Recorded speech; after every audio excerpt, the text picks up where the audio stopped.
요즘 직장인들 사이에는 맞벌이가 대세라고 할 수 있습니다. 그리고 국민연금 수급자 중에도 부부가 함께 연금을 받는 연금 맞벌이가 늘어나고 있다고 합니다. 그래서 이번 시간에는 무드셀러와 함께 맞벌이 부부와 연금 맞벌이 부부가 연금에 대해 궁금해하는 점에 대해 조목조목 짚어보도록 하겠습니다.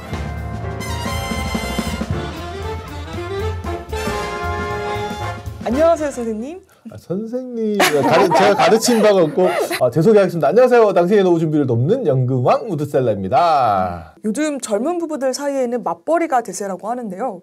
실제 맞벌이 가구 비율이 어떻게 되나요? 최근에 이제 통계청에서 발표한 맞벌이 가구 취업 현황 자료 이게 나왔는데 유배우 가구, 그러니까 배우자가 있는 가구 중에서 맞벌이를 하는 가구 비중이 한 절반가량 되는 걸로 나타났어요. 이제 2023년 연말 기준으로 보면은 우리나라 이제 유배우 가구가 1268만 7천 가구? 그 정도 되는데 직전 연도와 비교해서 한 4천 가구 정도 좀 줄어든 거라고 보면 됩니다. 하지만 맞벌이 가구 비중을 보면 이제 611만 5천 가구 정도 돼서 직전 연도와 비교해서 한 26만 8천 가구 정도 증가했습니다. 그러니까 전체 유배우 가구 수는 줄어드는데 맞벌이 가구는 오히려 증가하는 모습들을 나타냅니다. 그래서 전체 유배우 가구에서 맞벌이 가구가 차지하는 비중을 보게 되면 2022년도에는 한 46.1% 정도 되고 2023년 연말 기준으로는 한 48.2% 정도 돼서 한 2.1%포인트 정도 상승했습니다. 부부 두 쌍이 있으면 한 쌍 정도는 맞벌이 한다라고 보면 될 것 같아요. 그럼 아무래도 가구주가 젊을수록 맞벌이하는 비중이 높을 것 같은데 요즘 그렇지는 않은 것 같아요. 이제 가구주 연령별로 한번 살펴보게 되면 50대가 191만 9천 가구로 50대가 제일 많습니다. 그리고 이제 다음으로는 40대가 162만 9천 가구. 그다음에 60대 더 많아요. 60대가 158만 7천 가구 순서로 나타나서 오히려 고령으로 갈수록 맞벌이 가구 수가 훨씬 더 많다 이렇게 볼 수 있는데 야 그거는 40대 50대가 숫자가 많아서 그런 거다. 그리고 20대 30대들은 요즘 결혼도 잘 안 하고 비혼이 증가하면서 유배우 가구 자체가 적기 때문에 그런 거 아니냐. 그러면 이제 정확하게 한번 보려면 연령대별로 맞벌이 가구 비중을 보는 게 훨씬 더 좀 정확하게 볼 수 있는 거잖아요. 그래서 15세에서 29세 유배우 가구 중에 맞벌이 비중이 한 52.6%? 그러니까 절반보단 조금 많은 걸로 나타났고요. 30대가 한 58.9%, 40대도 한 57.9%, 그다음에 50대 같은 경우가 한 58% 정도 돼서 30대, 40대, 50대 이렇게 놓고 보면 10집 중에 6집이 맞벌이를 하고 있다. 이쯤 되면 이제 근로생활 전반에 걸쳐서 맞벌이를 한다라고 해도 이제 과언이 아닐 것 같아요. 그럼 연령대를 불문하고 맞벌이가 대세라고 할 수 있을 것 같은데 맞벌이 부부가 자산 관리하는 데 있어서 특히 신경 써야 할 게 있을까요? 보통 이제 백지장도 맞들면 낫다. 이런 속담 이야기하면 또 나이 들어 보이긴 하는데 맞벌이라면 혼자 버는 것보다 분명히 이제 생계를 꾸려나가는 게 수월할 거라고 생각을 합니다. 그리고 또 둘이 벌면 또 상당히 좀 돈을 많이 벌어서 부자인 집도 많겠다 뭐 이런 생각을 하는데 실질적으로 보면 정말 그러냐? 혼자 벌어서는 도저히 생활비랑 자녀 교육비나 뭐 노후 준비를 할 수 없어서 이게 감당이 안 돼서 부부 두 사람이 함께 일터로 나서는 경우도 적지 않거든요. 두 사람이 소득이 있어야만 생계를 꾸려나가는 경우도 상당히 많다고 보실 수 있을 것 같습니다. 그럼 부부가 모두 일터로 나서야 겨우 생계를 꾸릴 수 있는 맞벌이 가구가 적지 않다는 거네요? 그렇습니다. 그래서 이 같은 맞벌이 같은 가구 같은 경우에는 자산 관리하는 데서 좀 신경 써야 될 부분들이 있는데 맞벌이의 함정이라고 쓴 이제 엘리자베스 워런이라는 분이 있습니다. 여기서 엘리자베스 워런이 무슨 이야기를 하냐 그러면 맞벌이 가구는 정기적으로 재정 소방 훈련을 할 필요가 있다. 이런 이야기를 합니다. 이분이 이제 파산법을 전공을 하신 분이거든요. 근데 파산 관련된 일을 계속 하다 보니까 이상하게 파산하는 가구 중에 상당수가 맞벌이 가구들이라는 거예요. 두 사람이 벌어야만 그 소득 가지고 생계를 꾸려 나가잖아요. 또 그 비용이 대부분들이 이제 학비나 자녀 교육비가 이런 거 많이 들어가는데 문제는 부부 두 사람 중에 한 사람이 경제적으로 문제가 생겼을 때, 뭐 아니면 질병이나 사고로 일을 못하게 된다거나 아니면 실직을 해가지고 더 이상 돈을 못 벌게 되면 한 사람 소득만 가지고는 그 지출을 감당할 수가 없잖아요. 그러면 이제 부채가 늘어나고 그 부채를 갚지 못해서 파산을 하는 경우들이 생겨날 수밖에 없거든요. 그래서 이런 부분들에 대해서 미리미리 좀 연습을 하고 준비를 해둘 필요가 있다. 우리가 화재가 발생하기 전에 소방훈련하잖아요. 마찬가지로 맞벌이 부부 같은 경우에도 이런 재정적인 문제가 발생하기 전에 미리미리 준비하는 재정 소방훈련들을 해둘 필요가 있다. 이렇게 이야기를 합니다. 지금 미국의 사례이긴 하지만 우리나라 중산층 부부에게도 해당할 수 있는 말이겠네요. 그렇습니다. 앞서 우리가 봤듯이 한 30대, 50대 가구 중에 한 60%, 10집 중에 6집이 맞벌이를 하는 상황이고 이들 중에 상당수가 이제 생활비나 자녀 교육비 감당하려고 맞벌이 전선에 나섰기 때문에 이런 분들이 조금 대비를 해둘 필요가 있습니다. 예를 들어서 부부 중에 한 사람의 실직을 했을 때도 우리 가게가 버틸 여력이 되느냐, 소득 상실에 대한 대비를 하고 있느냐. 사실상 실직을 하게 되면 바로 재취업을 할 수 있을 것 같지만 생각보다는 시간이 좀 많이 그렇죠. 소요되잖아요. 이 기간 동안 한쪽 소득만 가지고 살아야 되는데 여기에 대해서 어떻게 버텨나갈지에 대한 미리미리 좀 준비를 해줘야 되고 그럴 때 이제 우리가 파악할 게 비상예비자금 어느 정도 확보될 수 있느냐 아니면 내가 비상예비자금을 마련하기 위해서 추가적으로 저축할 여력은 어느 정도 내가 확보하고 있는 거냐 그리고 또 부채와 장기 할부 같은 것들 가지고 있는 것들 꽤 많으시잖아요. 네. 둘이 벌 때는 괜찮거든요. 근데 한 사람 줄어들면 이거 상환하는 거 만만치 않습니다. 그래서 부채와 장기 할부 중에서 어느 것부터 좀 먼저 정리를 해 나가야 될지 하는 부분들도 파악을 해야 되고요. 그리고 대부분의 실직이 이제 어느 경우에 많이 발생하냐면 부부 중에 한 사람이 중대 질병에 걸리거나 사고가 발생해서 실직을 하는 경우들도 있습니다. 이 경우에 이제 소득만 상실되는 게 아니고 치료비도 발생하기 때문에 이중 부담이 발생하잖아요.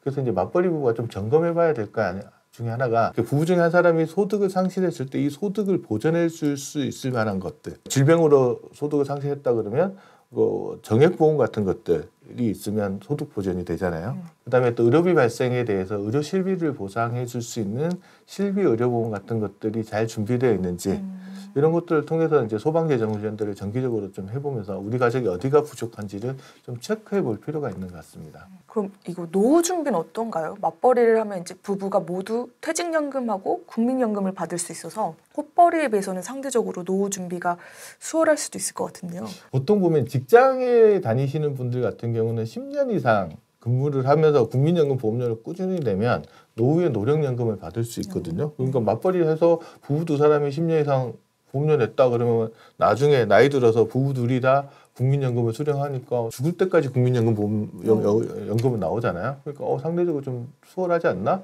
그리고 또 맞벌이 부부 같은 경우에는 퇴직금을 또 두 사람이 다 받기 때문에 이 부분도 또 소득 공백이나 이럴 때 활용하기 좀 수월한 부분들이 있고 또 연말정산 때 세액공제 받으려고 연금저축이나 IRP 꾸준히 또 납입하신 분들 같은 경우에는 부부가 각각 납입하셨다 그러면 그 돈도 적지 않은 돈들이라서 이것만 잘 준비를 해도 노후 생활을 하는데 어느 정도 적정할 거다라고 생각을 할 수 있을 것 같아요. 예. 그럼 현재 부부가 모두 국민연금을 수령해서 생활하는 부부는 얼마나 되나요? 소위 말해서 이제 이런 부부들을 연금 맞벌이를 한다라고 하거든요. 부부 두 사람이 다 연금을 받는다고 해서 국민연금공단이 올해 1월 기준으로 발표한 자료가 있는데 남편과 아내 모두가 이제 다달이 국민연금을 타서 생활하는 부부 가구가 67만 2천 쌍 정도 된다고 집계가 됐어요. 뭐 적지 않은 양 같아요. 그리고 2019년 말 부부 연금 수급자가 한 35만 5천 쌍인 것과 비교해 보면 4년 조금 넘는 기간 동안에 부부 연금 수급자가 거의 1.9배, 거의 한 2배 가까이 증가한 거니까 앞으로는 더 많이 증가할 것 같습니다. 국민연금 특히 가입 기간이 늘어나면서 이제 부부가 받는 연금액이 또 늘어나잖아요. 그런데 실질적으로 부부가 받는 연금을 합쳐가지고 월 300만 원이 넘는 경우도 꽤 많은 것 같아요. 국민연금공단에 따르면 이제 부부연금 수급액이 300만 원 넘는 부부가 2021년에는 196쌍, 2022년에는 565쌍으로 늘어나다가 지난해 처음으로 1000쌍 넘었습니다. 1120쌍 정도가 된다라고 이제 발표를 했었는데 물론 뭐 전체 국민연금 수급하는 가구에 비하면 그렇게 많은 건 아니지만 증가하는 속도를 한번 보실 수가 있을 것 같고요. 부부가 노후에 생활하는데 적정 생활비 기준이라는 게 있어요. 그게 이제 월 324만 원 정도라고 통상 이야기를 하는데 그러면 월 300만 원 정도 부부가 연금을 받으면 노후 생활을 하기 뭐 이게 풍족하다 이렇게 말할 수는 없어도 이 정도면은 뭐 적정하게 살아갈 수 있지 않나? 아주 부족하지는 않은 상황이라서 이 300만 원 기준이 좀 상당히 중요한 부분인 것 같습니다. 다만 이제 이거 가지고 또 침소붕대해가지고 뭐 국민연금만 가지고 맞벌이 하면은 다 살 수 있는 것처럼 하는 거는 아닌 것 같아요. 연금 맞벌이 하는 부부의 평균 연금 수급액을 보면 2019년에는 76만 3천 원 정도, 그리고 2024년 1월 말 기준으로 봤을 때 한 103만 원 정도 되니까 적정 노후 생활비를 확보하려면 저 국민연금 이외에 퇴직연금이라든가 뭐 개인적으로 연금을 더 든다거나 하는 방법을 통해서 추가적인 소득은 좀 확보해야 될 것 같습니다. 출산과 육아로 경력이 단절된 여성 같은 경우에는 국민연금을 받고 싶어도 못 받는 분들이 있습니다. 이런 분들은 어떻게 해야 되나요? 일단 국민연금 가입자가 노후에 노령연금을 수령하려면 최소 10년 이상 보험료를 납입해야 됩니다. 다행히 직장 다닐 때 냈던 보험료가 10년치 이상이 되면은 노령연금을 받을 자격이 있겠지만 그렇지 않은 분들이라면 좀 다른 방법을 생각해 봐야 되는데, 우선 생각할 수 있는 게 임의가입제도. 전업주부는 원래 이제 국민연금을 의무적으로 납입해야 될 필요는 없지만 스스로 공단에다 신청하고 보험료를 납입하는 게 임의가입이라서, 이런 임의가입 제도를 통해서 가입 기간을 좀 늘리는 방법이 있고요. 그다음에 임의가입을 하고 나면 경력 단절되고 나서 임의가입까지 사이에 비어있는 기간들이 있잖아요. 이 기간들에 대해서 추후 납부를 해서 그 기간도 살려낼 수 있죠. 그러면 이제 과거 경력 단절되기 전에 냈던 보험료 납입 기간, 추후 납부 기간, 임의 가입 기간을 합치면 가입 기간이 늘어나니까 많지는 않더라도 그래도 연금액을 좀 늘릴 수 있는 방법들이 될 것 같아요. 다만 이제 추후 납부는 최장 한 119개월치 정도 할 수 있기 때문에 또 보험료 납입이 좀 부담스러우신 분들은 한 60개월에 걸쳐서 이제 나누어서 분할 납부할 수도 있으니까 그런 건 알고 계시면 도움이 될 것 같습니다. 근데 이게 부부가 함께 노령연금을 받으면 연금이 감액된다는 얘기도 있더라고요. 이건 맞는 얘기인가요? 이제 부부가 일단 살아있는 동안은 각각의 노령연금을 수령하기 때문에 감액되거나 이런 것들은 신경 안 쓰셔도 됩니다. 자기가 자기 연금 받는 거라고 생각하시면 되는데, 감액된다는 이야기가 왜 나왔는지 저도 생각을 한번 해봤더니 이게 유족연금 때문에 이런 이야기가 나오는 것 같아요. 부부가 둘이 각각의 연금을 받고 있다가 한 사람이 먼저 사망하면 생계를 유지하고 있던 가족한테 유족연금이라는 게 지급이 됩니다. 국민연금 같은 경우에는 유족연금 수급권자가 이제 순서가 정해져 있는데 1순위자가 배우자예요. 그럼 배우자한테 자신의 유족연금이 돌아가는데, 뭐 국민연금 가입 기간이 20년 이상 되시는 분들은 자기 받던 연금의 한 60% 정도를 유족연금으로 주게끔 되거든요. 그런데 부부가 각각 연금을 받고 있다가 이분이 돌아가셔서 유족연금이 발생한 거잖아요. 근데 이 유족연금을 받는 배우자는 자기 연금도 있잖아요. 근데 현행 국민연금법에서는 본인의 노령연금하고 배우자가 사망해서 나오는 유족연금을 동시에 수급할 수 없다. 그러니까 중복 수급을 금지하는 조항이 있어요. 그러면 둘 중에 하나를 선택을 해야 돼요. 유족연금을 선택하는 경우에는 본인이 받던 노령연금 못 받아요. 그리고 유족연금을 포기하게 되면 포기한 유족연금의 30%를 자기 연금에 얹어주게끔 되거든요. 그러면 예를 들어 이렇게 볼게요. 제가 150만 원 정도 연금을 받고 있고 배우자가 한 100만 원 정도 연금을 받는다고 칠게요. 국민연금 가입 기간 제가 20년이 넘어가요. 제가 사망을 하게 되면 유족연금이 60%가 나오면은 150만 원에 60%면 90만 원 정도 되잖아요. 그걸 이제 배우자가 받아야 되잖아요. 근데 배우자는 자기 연금이 100만 원 있는 상황이죠. 그럼 둘 중에 하나를 선택해야 되는데 유족연금이 자기 연금보다는 작으니까 이거를 포기할 거라고요. 그러면 포기한 90만 원의 30%, 그러니까 27만 원을 자기 연금에 얹으면 127만 원 정도의 연금을 받게 됩니다. 여하튼 이렇게 받게 되는데 이게 선택을 하나 해야 되고 감액이 되다 보니까 부부가 연금 받으면 연금 줄어드는 거 아니야? 이런 이야기가 나온 건데 둘이 살아있는 동안은 각각 연금을 받기 때문에 그런 문제는 없다. 다만 이제 한 사람이 사망했을 때 유족연금하고 본인 노령연금 중에 중복 수급이 안 되는 부분들 때문에 이런 오해는 있을 것 같다라는 것들은 말씀드립니다. 그 유족연금 수급과 관련해서 공무원 연금이나 사학연금 수급자와 비교하면 국민연금 수급자들이 불리하다는 얘기가 있더라고요. 공무원연금과 사학연금 가입자가 사망했을 때도 유족연금이 지급되고 이제 유족연금 수급 순서가 민법상의 상속 순서대로 적용이 되거든요.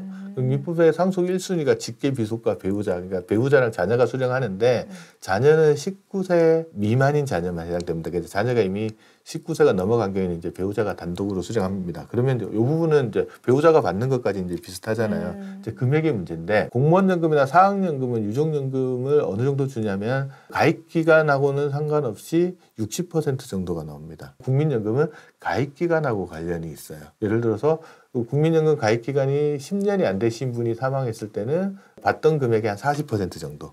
10년에서 20년 정도 가입 기간이신 분이 사망하면 50%, 20년 이상이면 60%를 주게끔 돼 있어서 이 가입 기간에 따라서 퍼센티지가 좀 달라지잖아요. 저 부분이 공무원연금이나 사학연금하고 조금 차이가 나는 부분들도 있고, 두 번째는 아까 중복 수급이 안 된다고 했잖아요. 공무원 부부들 같은 경우 사망을 하게 되면 원래 60%가 유족연금이 나와야 되는데 30% 정도만 나옵니다. 줄어드네요. 그래서 예를 들어서 줄어들기는 하지만 둘 중에 하나만 선택해야 되는 건 아니잖아요.